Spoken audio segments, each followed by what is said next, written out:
Jangankan orang lain, dirinya sendiri kan nggak sadar. Oh, gitu. Jadi kita tidak sadar bahwa kita sedang penyakit hati. Mungkin tahapannya ya nggak akan langsung ujuk-ujuk jahat menghilangkan nikmat yang Allah beri ke orang gitu. Tapi kan mungkin sedikit untuk mewaspadai hati-hati nih. Anda sudah dalam lampu kuning gitu, penyakit hati. Itu gimana? Kan kita juga nggak selalu senantiasa dalam hal yang lagi imannya kuat. Iya. Bisa mendeteksi itu. Suka apa bahasa Sunda kabawakeun. Iya. Saya ada orang curhat gitu tentang seseorang yang menyakiti dia. Iya. Kebetulan kita punya pengalaman yang sama. Akhirnya kita malah, iya ada bener. Racun hati itu sebetulnya yang harus kita waspadai. Kan Rasulullah dalam sebuah hadis gitu yang menyampaikan bahwa wanita yang parfumnya wangi aja itu tidak mencium bau atau jadi diumpamakan pezina. Terus yang kerudung itu seperti punduk unta. Terus yang tabarruj itu kan identik banget dengan hal-hal yang sifatnya penampilan. Benar. Kan muncul tuh info tentang selebriti, info tentang lihat di medsos kita, oh teman-teman kita sekarang pencapaian ini lagi umroh, lagi kesini. Itu juga kan berpeluang untuk muncul tadi penyakit hati. Kalau enggak dibarengi dengan hal yang positif sudah. Kenapa? Karena kalau sekarang memang zamannya begini, betul nggak? Dan kita nggak bisa menutup diri, betul nggak? Paling bisa memilih dan memilah. Kalau kita ngelihat penyakit hati itu, ya itu banyak kan kalau salah satunya banyak tidak nerimanya, banyak gelisahnya, banyak galaunya, banyak tidak bersyukurnya, kan berarti tidak menerima. Muslimah adalah wanita yang dimuliakan dalam Islam. Allah menitipkan banyak peran dalam kehidupannya di dunia. Muslimah sebagai hamba Allah, muslimah sebagai seorang anak, muslimah sebagai seorang istri, dan muslimah sebagai seorang ibu dan juga anggota masyarakat. Namun tidak semudah yang dibayangkan dalam menjalankan perannya. Kupas tuntas semua masalahmu dalam cerita Muslimah.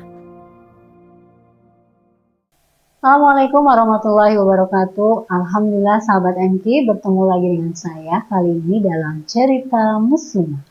Hari ini kita akan membahas satu hal yang paling penting. Bagaimana agar seorang muslimah itu bisa beraktivitas setiap hari, setiap jam, setiap waktu, bahkan setiap detiknya tanpa melakukan sebuah kesalahan atau dosa. Bahkan harus jadi amal soleh. Bagaimana ceritanya dan bagaimana caranya kita bisa melakukan aktivitas amal soleh kita tanpa ada cacat atau bocor dari amalnya. Kita akan belajar bersama Ustazah kita hari ini dan kita akan sapa beliau. Assalamualaikum warahmatullahi wabarakatuh, Teh Siti. Waalaikumsalam warahmatullahi wabarakatuh. Alhamdulillah, sehat Teh? Alhamdulillah. Mudah-mudahan setiap hari yang aktivitas kita lakukan senantiasa jadi amal soleh ya Teh. Amin. Ini Teh, berbicara tentang amal soleh. Saya teringatkan gitu bahwa Rasulullah SAW pernah menyampaikan bahwa kebanyakan penghuni neraka itu adalah wanita. Walaupun ada yang menyanggah, ya karena jumlah penduduk wanitanya lebih banyak sehingga lebih. Tapi yang membuat saya harus waspada atau kita semua waspada, jangan sampai kita menjadi bagian yang masuk neraka.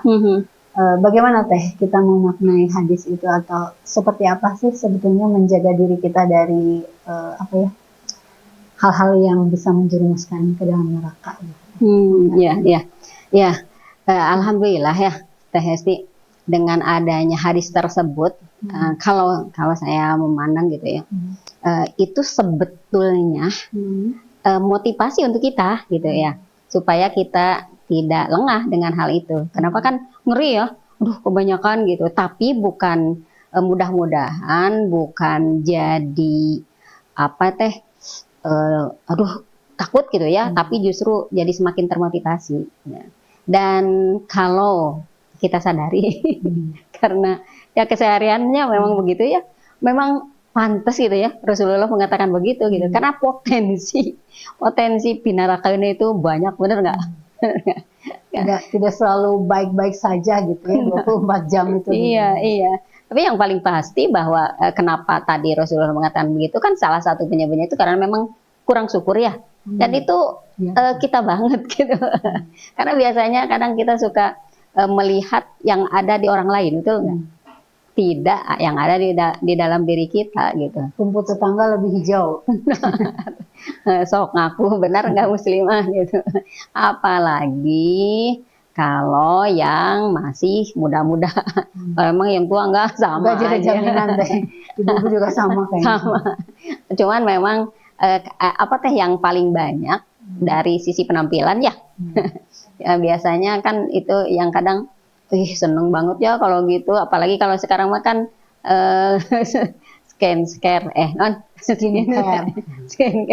gimana mana. Terlalu sibuk merawat kulit, lupa dengan merawat diri ya. Iya.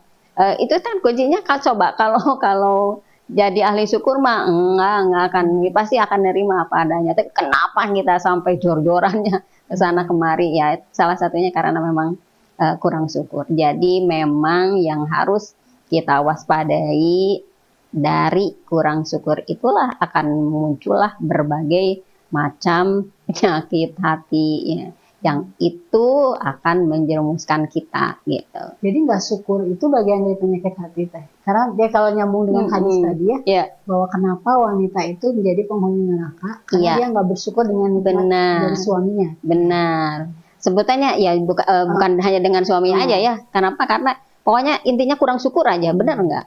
Kurang syukur dengan apa yang Allah kasih kepada kita. Karena tadi kita sering melihatnya atau membandingkannya dengan yang lain. Atau yang tidak ada pada diri kita ya. Nah, dan softwarenya memang wanita itu kan senang melihat atau senang dilihat ya. Senang dilihat ya. Membuat segala sesuatu itu harus menarik perhatian orang. Iya. Kan itu juga menjadi bagian yang tidak terpisahkan dari kurang syukur. Sehingga apalagi kalau yang dilihatnya itu yang lebih bagus dari dirinya gitu. Terutama masalah dunianya, masalah penampilannya, masalah fisiknya gitu. Karena kalau bab akhirat mah kayak amal ibadah kita tuh boleh ya teh ya. Maksudnya iri dengan yang sesoleh itu. Benar. Karena kalau iri dengan amal pasti dia akan mati-matian ngejar, betul nggak? Tapi kalau iri dengan duniawi, nah itu yang jadi masalah. Nah kebanyakan kita lebih tidak memperhatikan itu sehingga nanti jajarnya kemana-mana gitu. Kenapa? Karena dari tidak syukur itu kan akan memunculkan tuh iri, dengki, atau kalau misalkan kita merasa bahwa, ternyata dia lebih jelek ya dari aku gitu, jadi kan sombong. Iya,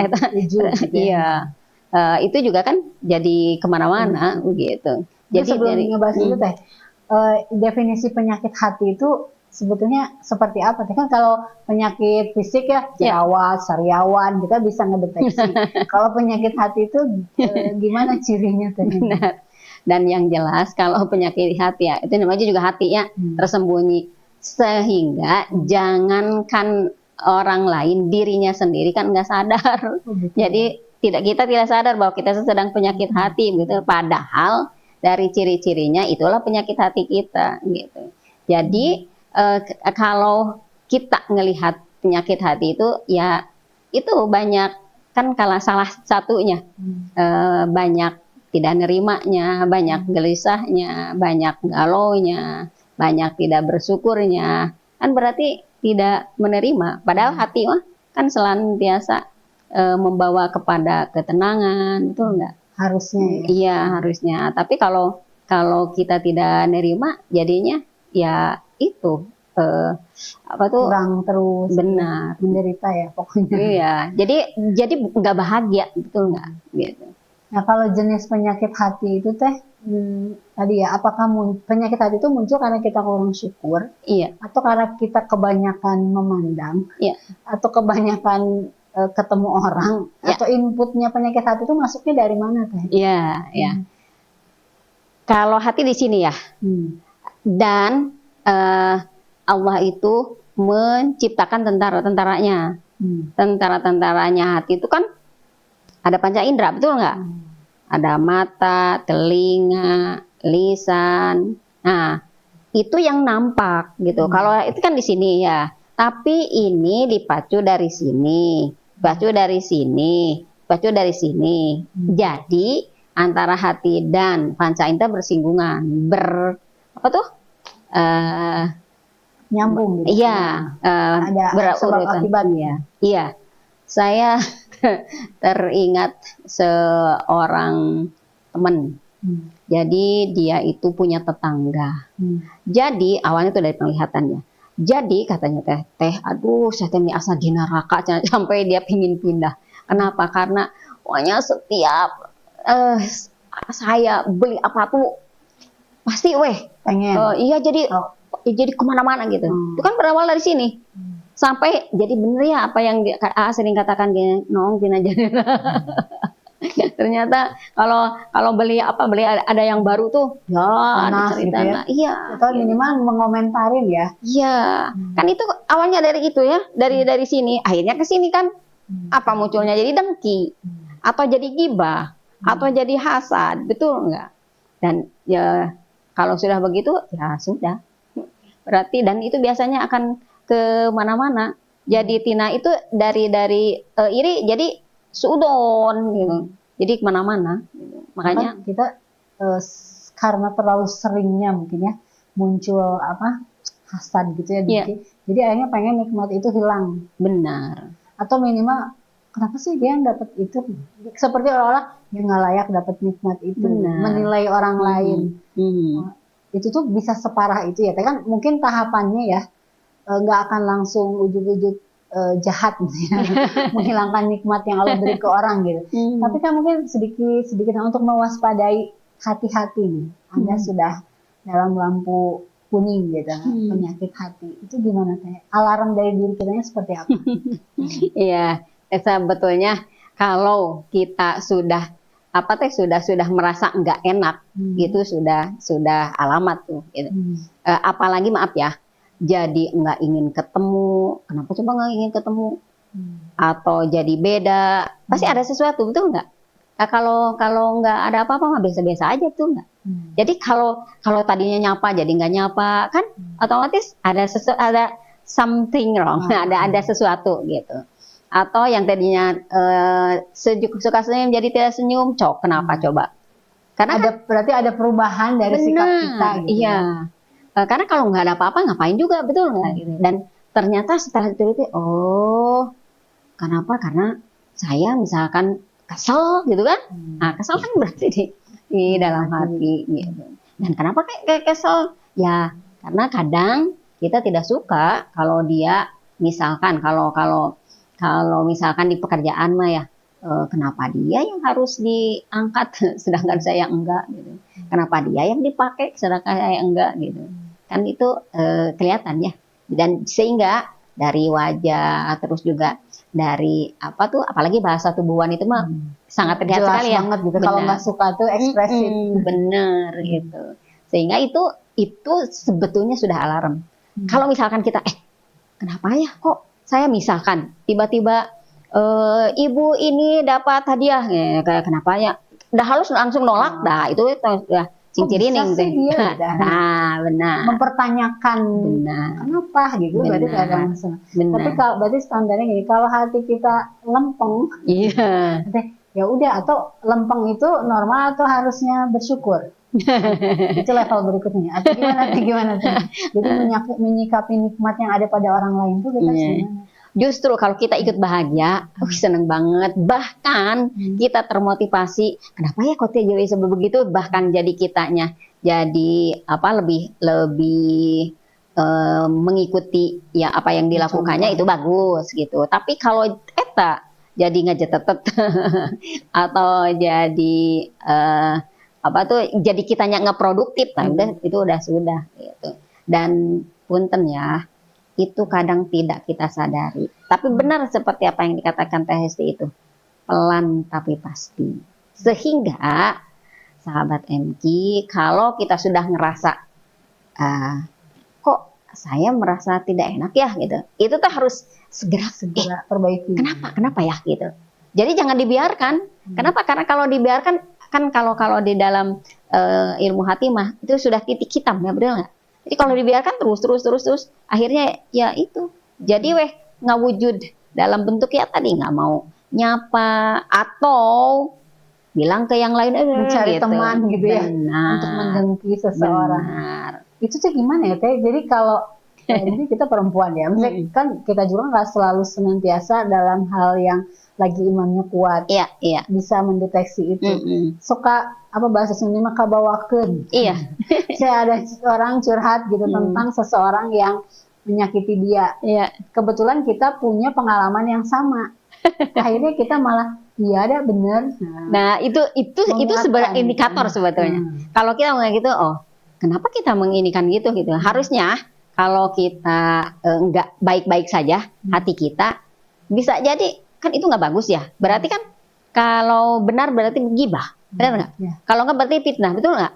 Ya harusnya kita tidak menyetujuinya atau dialihkan lah. Ya. Tapi kalau kita mengiyakan, berarti sami-sami. Nah itu kadang-kadang nggak sadar, Teh. Benar. Kan kadang gini ya, pengalaman banget ya. Kan kadang gini ya. Maksudnya untuk bisa kita pernah nih punya pengalaman tidak menyenangkan dengan si A. Iya. Kemudian kita berusaha untuk melupakan, memaafkan. Tapi ketika ada stimulus yang mengungkit perlakuan si A pada orang yang lain, berasa punya celah gitu, untuk menyalahkan itu benar gak si amat benar gitu. Masa semakin menguatkan ya. Betul. Nah itu tuh terjebak gitu ya. Iyalah. Dan kita seringnya memang begitu, inginnya kan menimpali, yo gitu. Nah itu tuh yang harus ditahan. Gitu. Mungkin sahabat Anci, kita mulai dari hal yang kecil aja Teh. Jadi sehari-hari ya. Di mana Teh? Kita singlilah atau suami istri? Saya aja misalnya ya Teh, ini dalam hal yang kebaikan. Kan kalau saya pagi-pagi gitu ya, pasti banyak hal yang harus dikerjain. Harus zikir sholat udah pasti. Terus harus ke dapur, harus nyiapin anak-anak. Tapi suami itu seleluasa itu.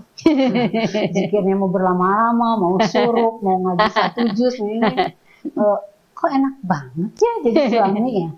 Saya pernah nyampein hal itu. Emang Umi kalau misalnya dalam hal aktivitas sehari-hari itu perempuan tuh ibadahnya memang tidak senyaman laki-laki. Soalnya kok suami saya ngomong itu hati-hati. Itu kan berarti dengki ke suami. Berarti dengki itu bukan orang yang jauh gitu, atau bahkan yang nyakitin kita. Benar. Sama yang kita sayangi dengki gitu. Iya. Ya mungkin kita bahas dengki dulu Teh. Dengki itu secara mudahnya kita memahami, aku lagi dengki nih, gimana Teh? Kan kalau itu definisi dengki Teh, kalau sederhananya SMS ya. Senang melihat orang lain susah dan susah melihat orang lain senang. Ongkang-ongkang suami senang, enak banget. Berarti itu senang melihat orang lain susah dan susah melihat orang lain senang gitu ya. Iya benar. Jangankan dengan yang lain ya, dengan partner aja. Padahal itu jelas-jelas ya suami ya. Atau sama anak-anak misalnya Teh ya. Kita sibuk di dapur terus lihat anak-anak cuma duduk main HP. Pas pengen aja kita komentarin. Nggak boleh lihat anak senang gitu. Itu dengki juga kayak gitu. Iya, soalnya aku udah salah pembanding sih. Ngebandingannya dengan yang itu, betul nggak? Dan memang nggak bisa dibandingkan, benar nggak? Karena kita beda coupling. Justru wilayah kita yaitu manakala kita emang kalau secara nafsu mah ya seneng banget ya bisa itu bisa ini gitu. Tapi ternyata apa yang kita lakukan itu bisa jadi nilainya melebihi apa yang dilakukan oleh suami seperti itu. Betul nggak? Kalau kita syukur. Benar. Dan bentuk syukurnya itu berarti memaksimalkan kesempatan pagi-pagi. Dan itu wajib kan kalau bagi perempuan. Betul nggak? Karena kita suka milih Teh. Aku maunya yang itu, dapat halnya dari situ. Tapi Allah kan nggak kasih misalnya. Itu berarti kita nggak syukur. Iya. Berarti tidak menerima apa yang udah jelas dari Allah tuh ngasih ini gitu. Kita ingin yang itu, berarti itu syukurnya. Oh iya, berarti kenapa Teh Siti bahas syukur ya? Karena kunci jawabannya adalah kalau kamu nggak syukur, kurang syukur, pasti muncul tuh sifat itu ya. Iyalah. Nah sekarang ini Teh, gak apa mungkin ini mah curahan hati ya. Kadang kan suka gini, kalau laki-laki itu cuma satu kan tugas utamanya sih, Ya. menafkahi keluarga. Hmm. Tapi kalau istri itu kan banyak ya, secara pekerjaan gitu. Hmm. Anak, melayani suami, menata rumah Oke. tangga gitu. Ya. Sehingga merasa bahwa enak banget ya jadi suami cuma satu gitu. Kita banyak terus harus apa? Selamat, harus jadi pahala, harus Oke. ke surga gitu. Hmm. Ngelola hati kita biar enggak tadi ya berpenyakit gitu. Karena biasanya penyakit itu menurut saya karena capek. Hmm. Karena misalnya kita ngebandingin sama ibu-ibu lain. Kok ibu-ibu yang lain mah suaminya tuh pengertian, suaminya tuh ngebantuin, suaminya tuh nyediain asisten, Hmm. kita nggak dapet tuh. Hmm. Akhirnya alih-alih bersyukur terus aja ngeluh gitu ke suami. Ya. Itu penyakit juga. Ya. Makanya ridho dengan apa yang ada itu kunci pertamanya ya. Terima apa yang ada itu adalah kunci pertama. Nah, kenapa? Karena kalau dia nerima, oh ini ladang saya di sini. Oh saat ini saya memang diperankannya seperti itu. Itu akan lebih rileks ya kebanding dengan ya tadi, apalagi dengan membanding-bandingkan gitu. Karena jelas masing-masing punya kapling, betul nggak? Tapi Allah nggak akan nggak akan sentimen, ya, nggak akan menyia-nyiakan kita, nggak akan disesuaikan dengan apa yang memang kita lakukan begitu. Sehingga kami ininya, kalau menurut saya ya, yang pertama sekali yang harus kita miliki sadari dulu bahwa saat ini memang Allah itu menghendaki ataupun memerankan saya itu seperti ini gitu. Terima dulu kondisi yang ada saat ini gitu. Karena kan nanti berbeda-beda lagi ya, betul nggak? Saat sendiri terima dulu bahwa saya tuh memang saat ini sedang sendiri. Saat ada suami, terima dulu bahwa saat sekarang itu saya sedang punya suami. Saat punya anak, saat ini tuh saya punya anak. Jadi pahami dulu perannya gitu. Itu akan lebih mudah ya. Karena kalau saya sudah memahami peran, nah pasti insya Allah dia akan memainkannya dengan sebaik-baiknya gitu. Tidak mengambil alih peran-peran yang lainnya begitu. Jangan sampai peran kita itu di sini tapi melihat yang perannya beda sama kita. Selamat menderita. Jadi tadi banyak kan gitu. Pahami, terima dulu apa yang Allah berikan kepada kita. Terus pahami peran kita. Dan jalankan peran kita sesuai dengan level kita. Gitu. Benar. Posisi apapun sadari dulu bahwa saya ini saat ini misalkan sebagai seorang anak, ya udah berarti peran anak gitu. Saya ini diperankan sebagai seorang istri, peran istri. Saat ini sebagai seorang ibu, peran seorang ibu gitu. Terima dulu. Kenapa? Karena pasti dengan konsekuensi sama suami juga. Kan menurut kita sepertinya gampang, betul nggak? Padahal maaf ya, berat ya. Justru nanti enggak tanggung jawabnya kan di akhirat lebih berat, betul nggak? Kenapa sejak akad itu kan langsung diambil alih oleh suaminya, betul nggak? Saya kadang nggak ngebayangin, gimana ya kebayang itu suaminya berat banget gitu. Belum nanti anak-anaknya bertanggung jawabkan. Iya. Makanya nggak usah ngurusin peran yang lain dulu, udah kita aja dulu gitu. Oh termasuk peran itu berarti jangan lihat peran suami, jangan dikapling suami gitu ya, tapi di kotak kita aja. Nah, itu sebagai istri, sebagai anak, sebagai ibu. Benar. Karena tadi kan kalau membandingkan enak banget itu versi kita, betul nggak? Versi suami lain lagi. Itu kan kadang gini Teh, saking banyaknya peran kita terlalu ini. Tapi yang banyak kan ya, kita sebagai hamba Allah aja Teh ya, kita kan kadang diuji dengan apa ya, ketika ada orang yang dapat nikmat dari Allah dalam bentuk kenikmatan ibadah, alih-alih termotivasi untuk seperti dia, kebanyakan tuh wanita itu mencari kekurangan orang itu gitu. Itu mungkin yang masih sakit hatinya ya. Tapi faktanya begitu teh. Misalnya ada seseorang tiba-tiba dapat hadiah umroh. Ya. Terus kita teh merasa padahal dia sholatnya nggak pernah tahajud gitu. Nggak ini kayaknya masih rajinan aku gitu. Itu yang dari sisi hamba Allah ya. Ada aja loh kan ujian gitu. Terus sekarang misalnya sebagai seorang istri, tadi misalnya, kok suami enak banget ya, kerja kan cuma 8 jam, sisanya istirahat. Tapi istri 24 jam teh nggak ada libur. Itu kan juga berpenyakit. Sebagai seorang ibu misalnya, anak-anak teh gitu. Ada gitu ya. Terus belum sebagai anak kita. Ke orang tua, adik, kakak, tambah lagi peran kita di masyarakat ya. Mana dulu teh yang harus diprioritaskan nih? Kita selamatkan yang mana dulu kotak kita teh?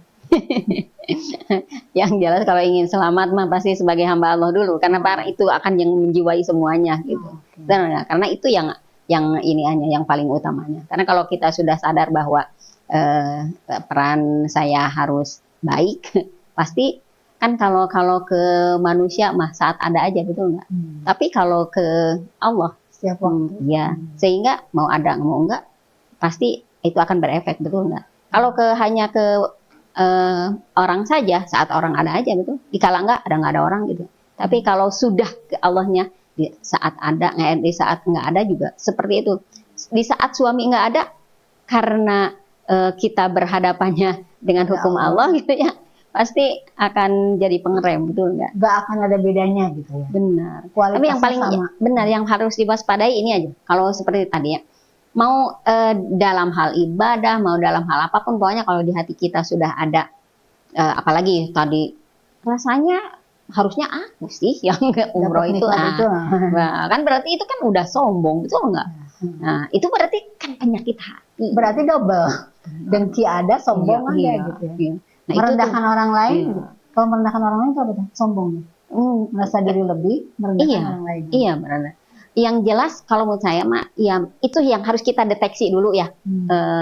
Kenapa? Karena ya itu supaya tidak apa ya, tidak udah di ujung baru kita nyadar, aduh gitu. Tapi kalau kita sudah merasa, pokoknya kalau ada hal-hal yang tidak nyaman, iya, kenapa kok dia begini? Nah, cepet-cepet istighfar. Berarti tolak ukurnya teh kalau kita gelisah dengan masalah orang lain, atau kita ngomentarin orang atau gimana? Pokoknya kalau merasa tadi kalau merasa kenapa nggak saya, berarti kan sombong. Kalau merasa kenapa sih dia, berarti dengki, ya betul nggak? Atau kalau misalkan orang lain tidur, kita bangun, oh saya karena orang lain berarti ujub, betul nggak? Saya bisa tahajud sepagi ini. Gitu. Iya. Berarti kan itu hanya ngendilin ke diri, betul nggak? Padahal enggak, itu mah karunia Allah aja, betul nggak?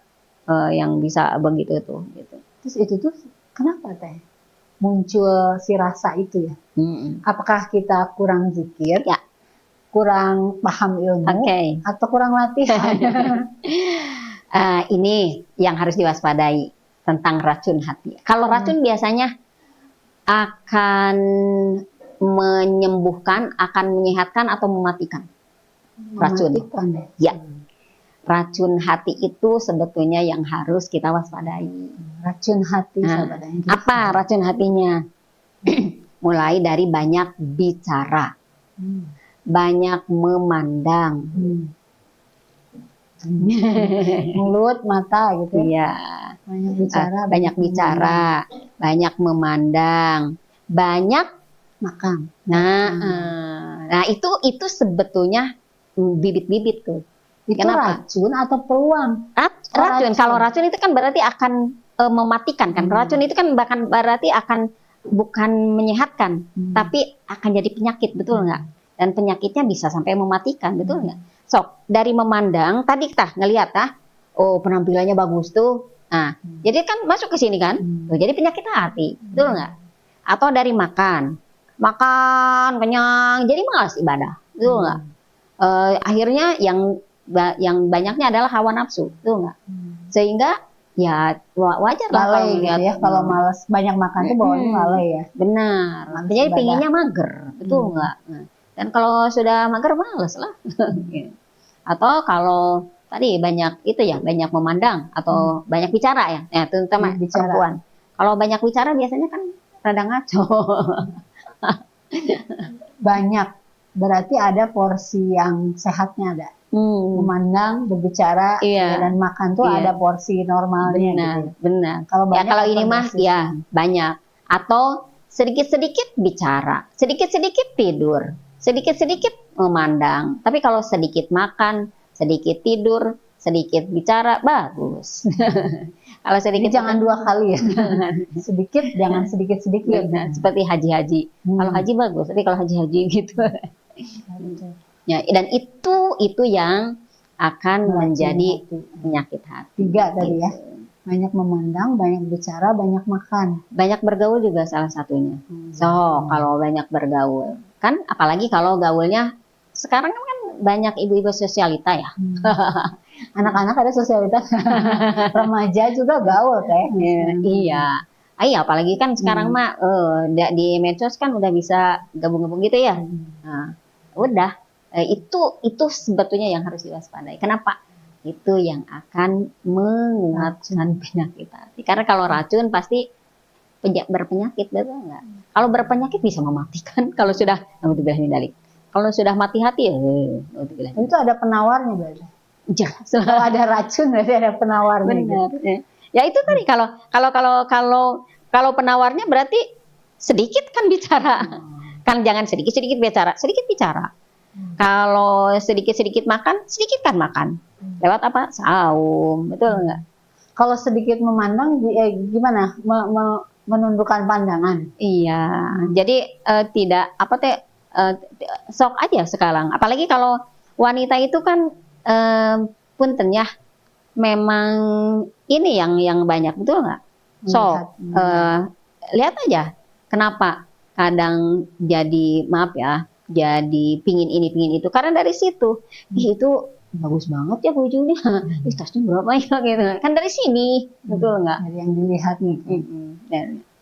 Dan wanita itu memang kebudunnya ya, lebih cinta dunianya karena memang putranya begitu. Iya, karena memang ujiannya kan di harta ya. Ujiannya tuh di barang-barang, betul nggak? Dan itu teh sebuah kenikmatan atau apa ya, sesuatu gitu ya. Dijadikan indah kan dalam pandangan manusia. Iya, penampilan itu kadang ada Teh Hesti. Saya punya kakak tingkat. Betapa gitu ya perempuan ini karena ngein penampilan, karena di kerudungnya menyon wae. Eta sampai kata kuliah. Bayangin coba. Takut dianggap jelek atau iya, gimana? kan biasanya kadang kita juga kalau pakai kerudung gimana hatinya? Kalau hatinya nggak mood, salah dikini gitu. Tapi ayah kadang trep udah gitu. Ini mah udah dikini udah gitu. Udah terkuliah. Apakah nggak kuliah gitu. Karena penampilan sok aja. Penampilan Punten nomor ya. 1 gitu. Punten eta kalau mun ayah jerawat. Terganggu banget gitu. Padahal gitu enggak. Ya, ini yang banyak betul enggak? Dengan satu itu. Tapi itu jadi aduh, oke kan banyak kalau ketemu orang gitu ya sampaikan ini itu begitu. Aduh, Ya, penampilan betul enggak? Dan itu dari penglihatan. Dan gitu. itu ternyata dari anak kecil remaja juga udah ada potensi itu teh. Oh iyalah. Apalagi kalau sekarang saya perhatikan ya fenomena anak zaman now tuh kan saya suka ini ya memerhatikan gitu. Kok cantiknya sama sekarang muslimah tuh ya? Oh iya. Kok bisa ya? Misalnya sekarang mah banyak banget muslimah yang cantik ya. Terus kata seorang anak teh bilang, Bu, sekarang mah ada ilmunya gampang. Ada tutorial make up. Oh iya benar. Terus cara make up dari mulai skincare A B C D. Iya. Berarti memang benar teh. Penampilan itu menjadi suatu hal yang kebutuhan seorang benar. Apalagi kalau misalnya, iya cantik banget, langsung ngapung. Bahkan ada seorang ibu. Jadi gini, ini saat naik pesawatnya. Jadi sengaja dia itu diakhirkan. Apa coba? Diakhirkan apanya Bu? Diakhirkan masuk naik pesawatnya. Apa coba?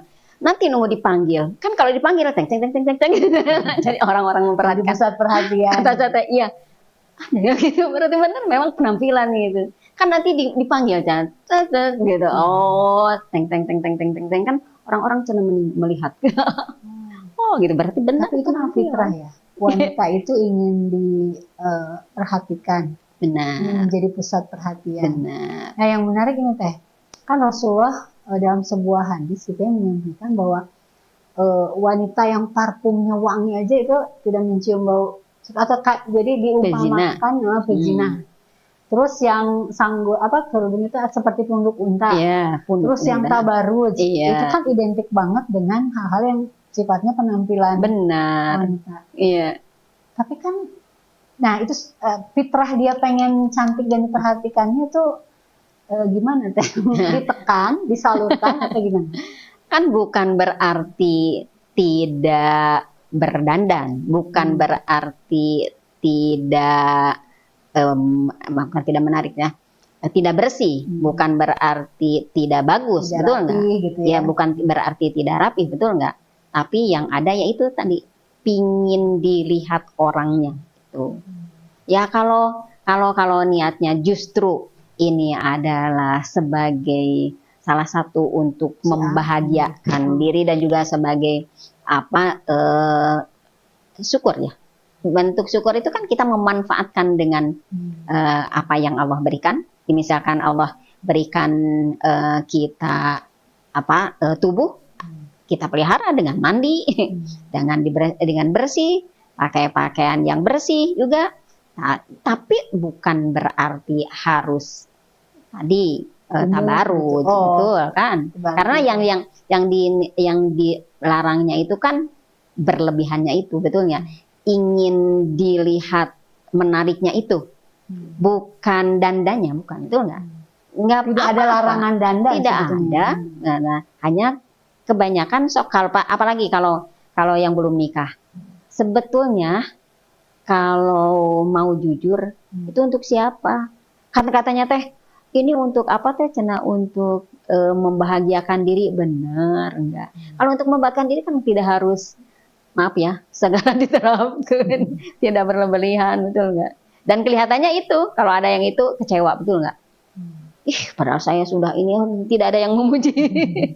Sudah semaksimal mungkin. Tapi ada yang menarik Teh. Jadi kalau saya tanya, salah satu alasan kenapa sosialitas dia harus melengkapi kualifikasi itu, misalnya standar itu, misalnya circle-nya pakai kerudungnya tuh begini, make up-nya ini, skincare-nya ini. Kenapa kamu harus menyamakan standar itunya supaya aku diterima di kelompok itu?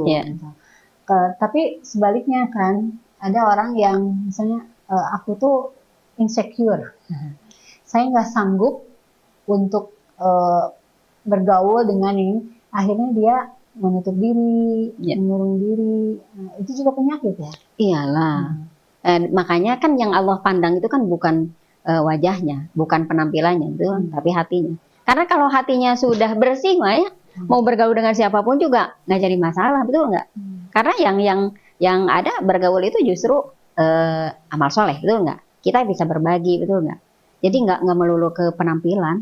Nah, dan kalau saya kadang kasihan juga ya. Kenapa? Karena maaf ya, kadang dibela-belain, belain utang sana utang sini, naudzubillah mindzalik, demi penampilan gitu. Itu kan berarti udah mengkhianati ya. Apalagi naudzubillah mindzalik ya. Ya sampai ngambil dari uang belanja hanya karena gitu ya. Iya, hanya karena untuk sebuah penampilan gitu. Kalau sudah sampai segitu itu berarti sudah penyakit hati, betul nggak? Nah. Tadi obatnya tuh apa tadi? Penawarnya tadi lebih sedikit, berarti sedikit memandang, sedikit bicara, sedikit tidur, makan, sedikit tidur. Kalau sedikit tidur berarti banyak sholat malam. Karena tidur itu identiknya malam hari ya.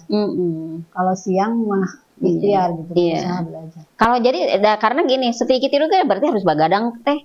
Nggak juga. Kalau begadangnya nonton bola atau begadangnya eta, kan biasanya nyari kuota. Kan biasanya katanya Teh kalau jam 12 ke sana itu apa teh? Saya nggak tahu. Jaringannya Oh, gimana gitu lebih kan? murah gitu ya. Atau Gitu. ada belanja-belanja yang Iya, kadang itu Saya- berarti itu kan salah juga. Kenapa? Karena sedikit tidur di sini teh, ya itu karena malam memang untuk kita berlaku sebagai rahib untuk munajat itu. Itu sebetulnya penawar itu tuh gitu. peran kita sebagai hamba Allah optimalkan di malam hari. Mungkin lebih banyak holwat. Berholwatnya apa? Ya. Berdua-duaan dengan Iya. Allah gitu ya. Iya, Meluangkan waktu buat menghamba kepada Allah ya. iya. Kalau siang hari itu sebagai habluminanasnya juga dioptimalkan ya. Benar, justru maksimalkan di situ. Nah teh gini teh, fenomena zaman sekarang mau itu anak SMP, SMA, kuliah atau emak-emak sekalipun, dia udah membatasi tuh bergaul, Iya. ngerumpi-rumpi di offline gitu. Tapi dia kan main tuh, alasannya tuh biar nggak update, biar nggak kudet gitu. Kan muncul tuh info tentang selebriti, info tentang lihat di medsos kita, oh teman-teman kita sekarang pencapaian ini lagi umroh, lagi kesini. Itu juga kan berpeluang untuk muncul tadi penyakit hati. Nah sekarang itu kan kadang kita ada apa nih berita apa, lihat di komentar netizen gitu ya. Ternyata jadi ngomongin itu dosa juga kan ya teh ya. Walaupun apakah kita sebagai yang mengamati atau ikut larut membaca itu masuk ke gibah nggak, kategori gibah atau Ya. istilahnya begini, ngerumpi bareng setan. Ngerumpi bareng kan di medsos nggak ada orang sebetulnya, tapi di dunia maya itu gimana teh? Ya. Coba tanya hati nurani, apakah harus semuanya dibaca? Kan kadang sebetulnya kalau nggak perlu ngapain juga, betul nggak? Kadang itu katanya tadi benar bisa update. Emang kalau nggak update gimana gitu? Apa bahayanya kalau nggak update gitu? Iya kan udah itu biasanya juga 2 hari, 3 hari, kadang sebulan, 2 bulan sudah hilang, betul nggak? Emang kalau kita nggak ngikutin itu bakal gimana gitu? Nggak juga, betul nggak?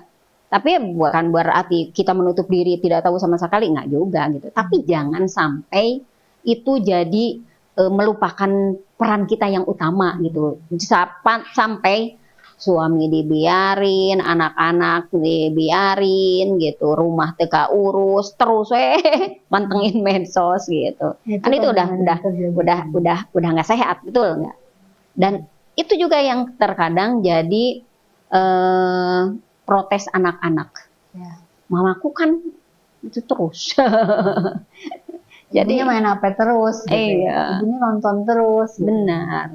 Sehingga dan kalau menurut saya itu efektif banget untuk peniruan seorang anak.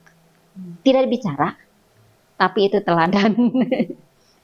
Sehingga wajar kalau anak-anak, mamaku juga begitu kok.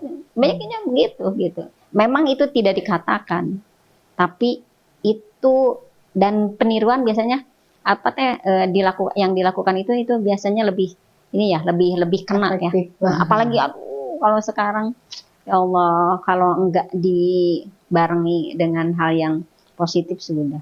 Kenapa? Karena kalau sekarang memang zamannya begini, betul nggak? Dan kita nggak bisa menutup diri, betul nggak? Paling bisa memilih dan memilah, betul nggak? Mana yang memang harus dibaca, mana yang harus dikomentari, dan mana yang harus dilihat, begitu. Dan itu nggak wajib ya? Nggak wajib kita mengomentari itu gitu. Benar, makanya ilmu yang harus kita tingkatkan. Kalau alasannya dakwah teh gimana? Kalau saya nggak komen, ini nggak jadi dakwah. Atau misalnya, oh ini harus apa? Harus ada action yang kita lakukan. Misalnya di grup teman kita nih, circle terdekat. Kita nggak ketemu secara offline, tapi kita melihat nih dia di posting sesuatu di medsos. Misalnya ada menurut kita tuh ini nggak layak, nggak pantas. Misalnya kita mau meluruskan. Nah itu gimana teh antara membentenginya ya, ini tuh emang watawasau bil haq watawasau sober, atau ini tuh ada dengki tadi gitu ya. Itu kan tipis banget ya. Benar. Tapi yang jelas kalau memang melihat begitu kan kita memang harus watawasau bil haq watawasau ya gitu. Paling sebelum kita melakukannya luruskan niat dulu. Ya Allah, andai kata ada niat yang buruk, luruskan ya Allah gitu. Dan bismillah aja, karena justru kalau kita enggak waktu itu kapan lagi, betul nggak? Apalagi kalau tadi benar-benar niatnya dan ya berarti siap dengan risiko, betul nggak? Paling kalau menurut saya caranya yang harus terus kita evaluasi itu. Caranya yang harus kita evaluasi supaya kalau dalam bahasa Sunda mah lauknya benang, caina herang gitu ya. Sehingga kita tetap diterima, tapi kita juga tidak membiarkan teman kita mana-mana begitu. Tetap berarti ada kewajiban amar ma'ruf nahi munkar. Jelas lah. Cuman kita harus melihat kapasitasnya, benar nggak? Kalau memang kita bisa melakukan dengan lisan, bismillah. Tapi kalau kayaknya nggak bisa, kayak kita juga kan bisa ngukur diri ya. Kalau misalkan saya komentar di sini, kayaknya nggak akan bisa gitu, dan harus cari momen yang lain. Ya udah berarti bisa cari yang lainnya, betul nggak? Kan tidak harus selalu kita yang berperan kan, menjadi kalau pahlawan. Ya bisa kan jadi orang ketiga yang memang bisa dengan ketuanya, pegang ketuanya, itu dia yang menyampaikannya gitu. Yang paling penting berarti caranya aja yang harus dipelajari. Karena kalau dari niatnya kan udah jelas ya, bahwa tadi watawasobil hak gitu. Udah benar tuh. Tinggal bagaimana caranya gitu. Dan rata-rata di cara inilah yang kadang karena kurang luas akhirnya jadi pecah atau jadinya kita nggak bisa masuk gitu. Dan kalau udah kita masuk, apalagi kalau kita sudah diblokir, diblokir udah nggak bisa, betul nggak? Padahal itu lahan. Betul. Nah ini teh ujian di kelompok ibu-ibu yang sudah paham ya. Saya ada halakoh. Awalnya itu mereka satu frekuensi ya. Tapi misalnya di tengah perjalanan pada sama-sama belajar, sama-sama berburu hal yang sama gitu. Nah, tapi ada misalnya salah satu anggota kelompok itu yang mungkin belum di level sanggup mengamalin gitu. Nah, karena yang lain ngerasa udah benar, terus mengajak lain, kayaknya teman kita yang satu ini dia masih belum melakukan ini. Ayo kita contoh kasus misalnya. Ada di anggota sekolah itu yang masih suka posting. Misalnya ada yang halakoh tuh udah itu wanita nggak boleh posting status yang ada wajahnya gitu. Nah, terus adalah yang masih suka gitu. Nah, yang satu kan pengen ngedakwahin gitu. Ini nggak boleh nih. Dia memaksakan cara dia. Tadi kan niatnya watawasobil haq, watawasobil sholih. Tapi caranya ternyata nggak tepat. Akhirnya si ahwat ini tuh malah mundur. Karena dikasih ultimatum, kalau kamu nggak berubah, kamu jangan di kelompok halakoh ini. Akhirnya kan si ahwat ini teh, kok ini teh halakoh, kok ini tuh belajar agama, tapi kok mereka nggak sebijaksana itu ya, bagi orang awam. Benar. Berarti penyakit hati juga ada tadi level yang belajar. Iyalah, kalau penyakit hati mah di level manapun, dan justru semakin halus ya. Kalau di tingkat orang yang sudah berilmu, itu enggak. Karena sepertinya benar tapi salah. Kenapa? Karena dengan menjas, apalagi kalau nggak berubah, emang yang merubah kita nggak juga, betul nggak? Allah yang merubah mah, betul nggak? Berarti itu ujub ya? Atau sombong ya, merasa diri sudah lebih soleh. Benar. Kalau tidak diimbangi ya, itu berarti perasaan saya aja berarti memang ujub. Tapi kalau sudah melibatkan yang lain berarti memang takabur gitu, sombong. Dan dua-duanya juga nggak ada yang benar.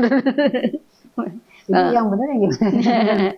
Ya justru kalau saya kita harus terima ragamnya apapun juga, karena memang beda kadang beda latar belakang, betul nggak? Kadang beda kesehariannya, kecuali kalau sudah semuanya udah homogen. Nah, paling kita bisa kan tidak harus selantiasa diungkap di forum, di forum kan.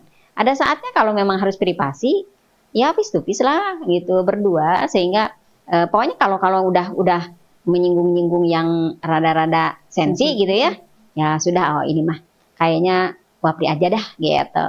Jadi nggak usah diungkap. Kenapa? Karena ya kalau Imam Syafi'i mengatakan bahwa kalau menasehati di depan umum itu bukan menasehati, menelanjangi. Mempermalukan, ya, menghinakan. Benar. Itu yang harus sangat diwaspadai. Kan kalau sekarang mah tadi benar, saya tuh dalam keadaan tapi apakah memang dakwah harus begitu? Kan harus bil hikmah ya. Rasulullah udah mencontohkannya begitu. Paling itu yang harus kita pelajarinya. Dan itu harus saling mengingatkan gitu. Ya, terus ini teh, itu kan di tataran yang saya kelompok kita belajar. Yeah. Sekarang persahabatan. Kan kadang kita merasa aku tuh udah cocok, udah sahabatan, udah saling tahu. Yeah. Kan tiba manusia itu bertumbuh ya teh menurut saya. Ada hal yang mungkin untuk beberapa kegiatan kita nggak harus selalu sama dia aja gitu. Yeah. Kita punya teman baru. Yeah. Ternyata si teman kita yang satu ini tuh tipe yang harus banget sama kita. Cemburu kalau kita sama orang lain. Nah, misalnya ada satu kondisi si teman kita tuh ngambek. Bahwa kenapa sih kamu ngajak-ngajak dia dia tersinggung. Gitu. Nah, terus kita yang dinasihatin seperti itu menganggap bahwa kamu berarti nggak kenal saya gitu. Kamu tuh harusnya kan paham gitu. Berarti ketika kita menganggap bahwa kamu nyesal, kita juga tetap punya penyakit hati. Misalnya gini, saya nggak mau diperlakukan seperti itu oleh sahabat saya. Harusnya kamu kalau sahabat saya nggak boleh kayak gitu. Gitu. Terus akhirnya alih-alih damai gitu ya. Jadi berarti aku nggak layak sahabatan sama dia. Itu penyakit di perempuan itu seperti itu deh. Bener. Kan itu kalau pertemanan. Sekarang tetangga aja. Itu tuh tetangga si ibu tuh dibaikin, dikirimin tiap hari. Suatu saat dia kelewat nggak kekirim, itu bisa sakit hatinya tuh. Kok aku bisa nggak diundang gitu? Maka aku kan bestie. Benar. Dan itu peluang untuk berpenyakit hati. Hal-hal yang begitu kan? Atau tadi pernah dikhianati atau pernah itu sulit kan untuk memaafkan, itu juga penyakit hati. Iya. Jadi makanya pantasnya, karena wanita itu kan perasaan ya yang main, sehingga ya kalau berkaitan dengan rasa itu memang berarti kita harus energi ekstra. Bukan berarti nggak boleh punya perasaan. Gimana sih ngebawa? Kita cuma ngomong, kamu mah baperan, tersinggung tadi bilang baperan juga, itu gimana? Justru baperan bagus kalau untuk hal yang negatif tuh nggak. Berarti kan alarmnya jalan tuh nggak. Ya baper yang mana dulu gitu. Kalau baperannya justru menghindarkan kita dari maksiat, itu kan benar. Tapi kalau baperannya hanya karena maaf ya, aku nggak enak sih, aku dengan itu mah gitu ya gitu. Nah, itu berarti kan itu harus dilawan gitu. Sebetulnya kalau kita lihat dari kata-kata yang ada, hati nurani itu nggak bisa dibohongi, betul nggak? Kayak ini tuh yang benar nggak saya tuh gitu. Pokoknya kalau ada hal-hal yang bikin kita jadi tertutup, apalagi jadi berubah menjauhi gitu ya, ataupun pokoknya ada hal yang lebih buruk gitu ya. Nah itu teh harus diwaspadai. Jangan-jangan saya yang penyakit hatinya gitu. Saya kadang-kadang kalau udah napakuran gitu ya, iya ya baheula gitu ya, kalau baheula. Oh iya teh dengki teh gitu. Dan aduh ya Allah benar harus banyak istighfar teh. Karena apa? Karena kalau dipikir-pikirnya iya bener itu teh penyakit hati pisan gitu ya. Kalau kita tidak senang dengan orang lain begini begitu tuh gitu ya. Padahal memang beda-beda dalam masing-masing orang dengan dengan episodenya, betul nggak? Ya kita aja yang kadang dengki, kadang nggak mau orang lain jadi lebih sukses, betul nggak? Yang jelas kalau itu kepada kebaikan tadi boleh. Tapi kalau jadi maaf, jadi kita nggak nanya atau jadi kitanya uring-uringan sendiri, berubah sikap kita. Ya, apalagi jadi protes kalau jadi suudon ke Allah. Nah itu udah cingkirining tuh. Itu berarti memang penyakit hati gitu. Kalau sudah begitu. Jadi kalau biasa-biasa mah ya lanjut aja. Nanti aman. Baik, gini Teh, kan misalnya gini, seorang ahwat itu karena baper ya, dia tuh kan nggak semudah itu bisa klop sama teman deketnya. Ya. Pastilah kita membutuhkan orang lain kan beda ya. Kalau kita curhat ke laki-laki pasti disuruh mikir, jangan terlalu pakai perasaan, pikir, gini, itu malah solusi kan. Tapi kadang-kadang ahwat itu kan ingin didengar, ingin sebetulnya dia cuman pengen didukung. Terus kita datang lah, misalnya ada seorang ahwat yang sedang galau datang ke temannya, iya aku tuh lagi begini gitu. Sikap si yang didatengin, ini ahwat datang lagi sedang mengeluh. Nah, sebagai seorang teman yang sayang pada temannya, harusnya respon apa yang dia berikan pada temannya yang datang mengeluh. Iya. Harusnya kita dengar dulu kalau hanya, karena biasanya kalau langsung di-cut, jadi nanti nggak mau lagi gitu. Kenapa? Karena ya itu tadi, tidak semua ingin jadi solusi. Yang penting mah ada yang dengar dulu gitu ya. Kan kenapa kadang lebih seneng ke laki-laki? Karena kalau laki-laki mah katanya teh ya tek, tapi kalau ke wanita jadi jadi kemana-mana gitu. Kan bisa jadi berita besar gitu ya. Karena yang paling penting dengarkan aja dulu. Maaf ya, untuk bisa mendengarkan pun kan itu butuh energi, bener ya. Aduh, pinginnya komen kayak gitu. Itu tahan dulu, dengerin dulu. Nah, karena kalau sudah sebetulnya udah teh katanya teh saya mah cuma ingin itu aja, ingin keluar aja gitu. Ini maksudnya ingin mengeluarkan unek-unek aja gitu. Sudah enak plong deh. Padahal kita nggak perlu melakukan apa-apa gitu, cuma dengerin aja. Cuma dengerin aja, karena untuk bisa mendengar pun ternyata itu butuh proyek perjuangan. Sekarang ujiannya yang mendengar. Ya. Dia datang menceritakan keluhannya terkait orang ketiga. Itu tuh jadi ujian buat yang mendengar. Iya, benar. Benar gitu si dia tuh sejahat itu. Kemudian dia memproses. Nah, itu juga jadi akhirnya kan jadi penyakit hati buat yang dengerin. Kalau kita jadi konselor, orang yang didatangi orang curhat, gimana teh ngebuang energi supaya informasi jelek yang dia bawa tentang siapapun yang dia ceritakan itu nggak mempengaruhi hati kita. Makanya kitanya harus netral.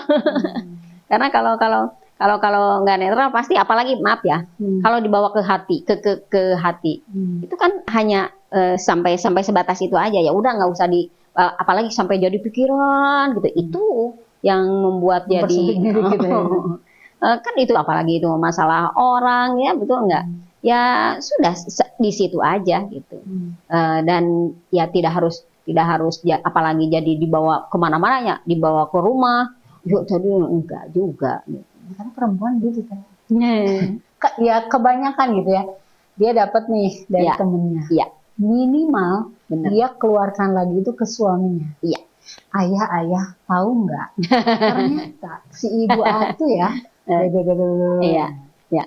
Itu kan jadi dia tuh, kalau perempuan itu saya dapat istilahnya, kalau ngajak maksiatnya ngajak gitu.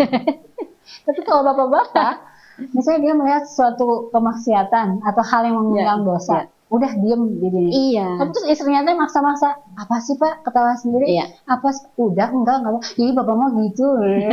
Tapi kalau perempuan, tahu nggak Pak, emang karakter perempuan gitu saya atau gimana? Kalau potensi pasti akan ada. Cuman ya kita harus bisa menahan diri, apalagi kalau itu masalah yang sensi ya. Pastikan kita harus jadi kuburannya.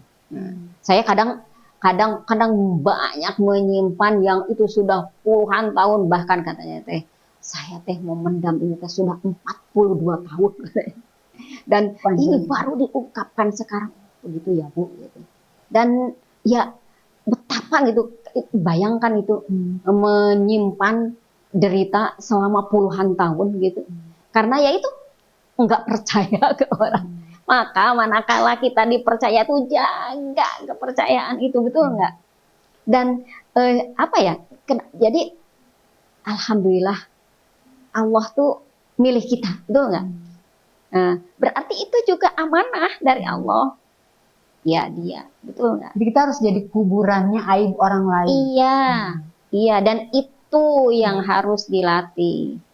Nah, benar. Nggak Keinginannya gimana. kan gitu, apalagi saya tahu banyak tentang ini tentang itu kan pinginnya mah Dikeluarin. gitu. Ya, itu yang harus dilatih.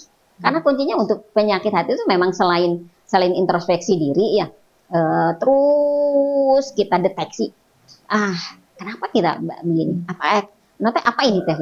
Itu kan di evaluasi kan. Nah, setelah dievaluasi baru dilatih gitu dengan mujahadah itu. Kalau tadi mau mengatakan tahan, kalau mau memandang tahan. Gitu. Jadi memang harus ada apa ya? Harus ada perlawanan. Caranya gimana teh? Nahan nggak ngomong, nahan nggak memandang itu tuh nafsu kan masih ada. Iya, kan gini. Pada saat kan bukan berarti nggak boleh harus gitu teh, nggak juga, betul nggak? Cuman kalau kita tahu bahwa ini ternyata maaf ya, ibadah saya jadi ancur-ancuran, pokoknya jadi efek ke mana-mana, apalagi maaf ya, jadi ke suami jadi nggak bagus, ke orang lain juga jadi, udah berarti ini yang nggak usah diteruskan, gitu. Nah, kita juga bisa memilih dan memilah, benar nggak? Gitu. Dan itu memang harus ada keberanian untuk menundukkan, untuk tidak bicara. Enggak tahan. Awalnya berat, karena di hati kita kan ada takwa dan fujuroha, betul nggak? Potensi hawa nafsu itu kan ada, betul nggak?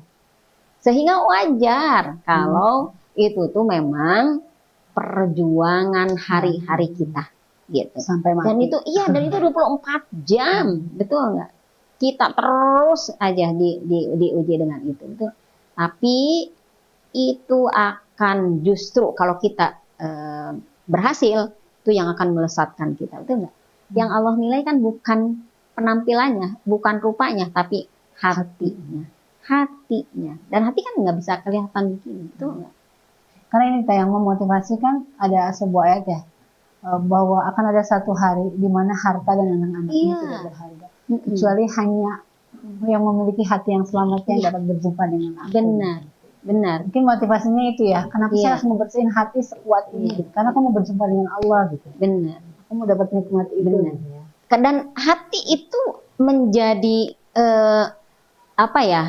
pionir ya, menjadi penentu, betul nggak?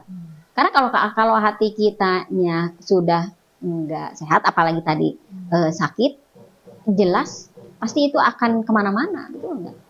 Ke mata, ke mulut, betul nggak? Ke telinga, ke pergerakan kita juga, betul nggak? Jadi kemana-mana.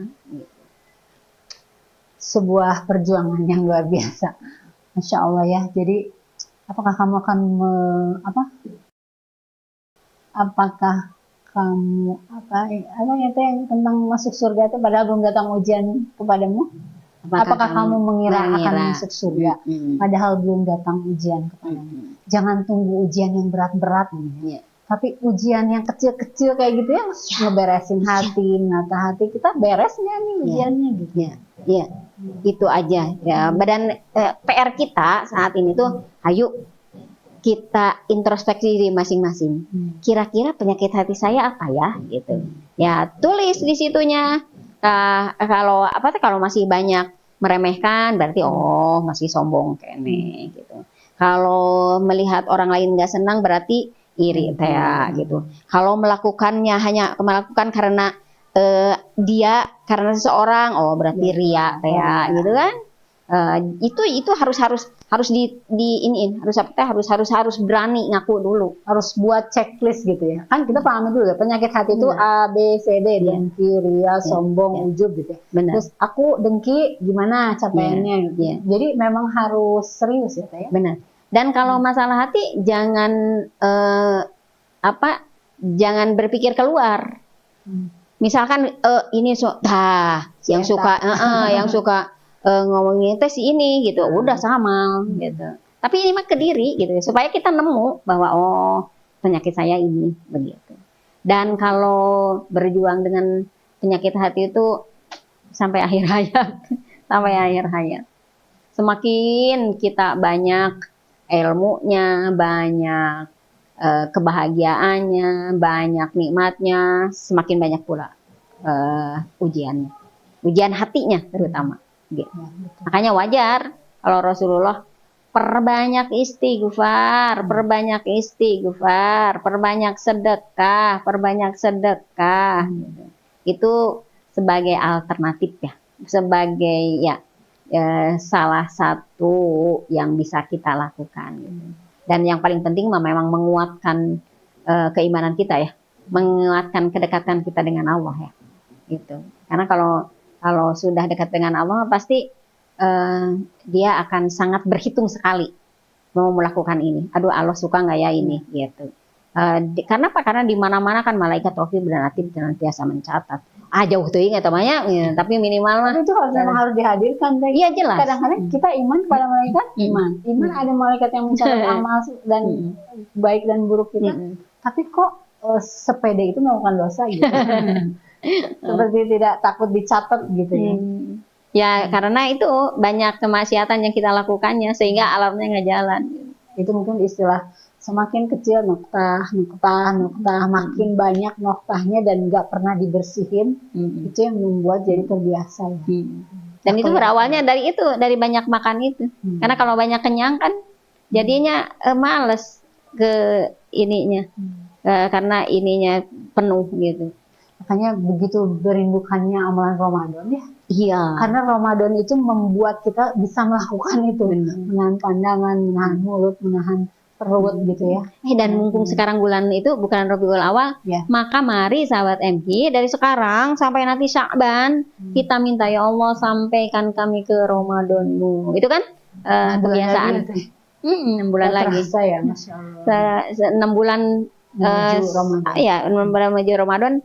Para salafus saleh itu sering melakukan itu. Ya Allah sampaikan kami ke Ramadan karena itu akan menggerus penyakit-penyakit hati dan menolkan sehingga jadi fitrah ya, jadi fitri, jadi bersih gitu. Ayolah orang sama-sama. Kadang kita juga ya kalau semakin dipretelin, aduh itu teh saya gitu kan, itu teh saya gitu. Semakin banyak ngaku bagus, tapi semakin maaf ya banyak nuduh orang lain, oh iya begini, semakin berarti itu semakin banyak penyakitnya. Bilangin dari. Mudah-mudahan kita terlindung ya. Amin, insya Allah. Terima kasih Teh, sudah diingatkan ya. Jadi udahlah bermain di kotak kita saja. Jangan mengurusin banyak hal yang itu bukan prioritas kita. Gitu. Terakhir Teh mungkin pesannya main di kotak kita tuh seperti apa atau apa yang action konkret apa ya? Ya nggak usah jauh-jauh, hari ini aja. Dari sekarang sampai maghrib apa yang bisa kita ini kan? Yang bisa kita lakukan? Dari mulai jaga mata, jaga ini, jaga apa teh? Jaga mulut dan jaga telinga. Udah itu aja dulu, nggak usah jauh-jauh dulu, betul nggak? Kenapa? Karena itu akan efektif, nanti akan kemana-mana. Sehingga mudah-mudahan Allah jadi mengaruniakan ibadah yang nikmat, begitu. Belajar yang khusyuk, itu udah jadi kemana-mana juga, gitu. Tapi kalau kita enggak lost, enggak pokoknya mah apa teh gimana air mengalir gitu. Tuh mau kapan, betul enggak? Kan satu desah napas satu melangkah menuju ajal. Jadi bismillah dari mulai yang bisa kita lakukan saat ini. Karena masing-masing pasti beda, betul enggak? Saya mah ujiannya tuh misalkan ini lapar mata wae. Jadi kalau ngelihat apalagi sekarang kan musim promo gitu, aduh, kumahanya gitu. Atau dia apa anak-anak muda mah berarti ke drakor ya kalau sekarang atau itulah. Sudah enggak musik yang ganteng-ganteng gitu ya. Kan masing-masing nggak bisa disamakan ya. Jadi apa pahami aja. Kira-kira saya tuh saat ini mana yang akan berpotensi bisa jadi penyakit hati saya, gitu. Selamat bermuhasabah. Terima kasih Teh. Jazakallah khair. Sahabat MQ, mulai dari saat ini, mulai dari hal yang kecil, mulai dari diri sendiri. Mari kita perbaiki hari kita dan sampai ketemu lagi di cerita muslimah yang akan datang. Kami pamit. Assalamualaikum Assalamualaikum warahmatullahi wabarakatuh.